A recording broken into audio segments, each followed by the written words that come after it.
Ahojte, toto video je venované tarotu, konkrétne tarotovej 22. Video patrí spoločnosti Tara Ezoterika SRO Bratislava. Je natočené amatérským spôsobom, takže sa vopred ospravedlňujem za jeho kvalitu. Informácie, ktoré v ňom odznejú, sú o tom, ako sa používa a študuje taký zaujímavý duchovný nástroj, akým je tarot.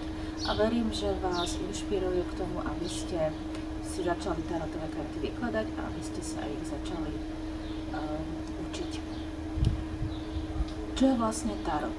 Prakticky vzaté je to balíček, tento môj je už používaný veľmi. Je to balíček 22 kariet, na ktorých je geniálnym spôsobom zobrazený ľudský život a ľudský osud.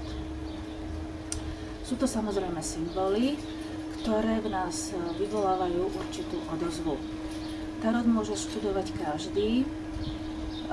Napríklad psychológovia v tarotových obrazoch našli tzv. Archetypy, kde aj vďaka pánovi Jungovi, ktorý tarot veľmi študoval a napísal o ňom rad publikácií, ezoterici tu nachádzajú veľmi vysoké duchovné pravdy na duchovnom zasveteniu.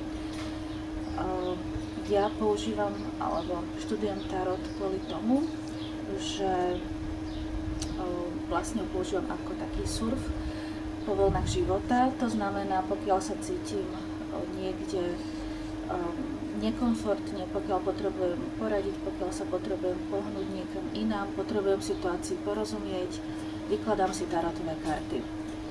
Čo sa teda s tarotovými kartami robí? Pokiaľ potrebujeme niekam ísť, pokiaľ potrebujeme odpovede, tak samozrejme vo všetkých oblastiach života potrebujeme otázky. Tým, že vyložíme tarotové karty, kladieme univerzu otázku. To znamená, že vykladáme karty preto, aby sme sa dozvedeli niečo, čo nevidíme, čo my sami nevidíme. Tarotové karty teda vykladáme. To znamená, že z balíčka vyložíme určitý počet kariet a snažíme sa obraz, ktorý nám vyšiel, prepojiť do celku, ktorý nám dá odpoveď na otázku, na ktorú sme sa pýtali. Tým, že vykladáme, že vyložíme tarotový balíček, vzniká určité pole, ktoré nazývame tajomno.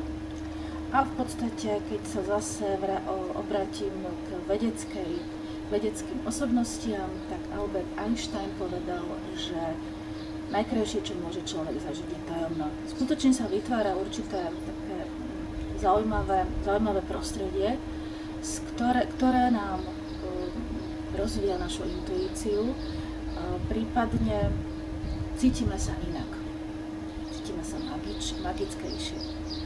Takže tarotové karty vykladáme. Tarotové karty môžeme používať ako meditačný nástroj. To znamená, že zoberieme si jednu z kariet, ktorá práve momentálne v nás vyvoláva v našom vnútri nejakú akciu. Alebo cítime z nej niečo, čo potrebujeme porozumieť. A meditujeme, pozeráme sa na ňu a vnímame, čo sa deje v našom vnútri. To znamená, že tarot môžeme použiť ako meditačný nástroj, ako duchovný nástroj, čiže vedie nás k tomu, aby sme životné situácie prekonávali na inej úrovni, ako by sme bežne reagovali. To je vlastne aj cieľom štúdia tarotu, naučiť sa takému alchymistickému prvku v živote a skúsiť skôr porozumieť nášmu vnútru predtým, ako budeme reagovať.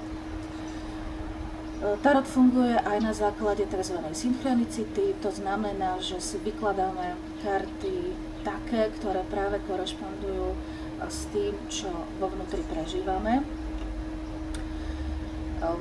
v druhom videu, ktoré bude nasledovať po tomto, si povieme o tom, ako sa začať učiť.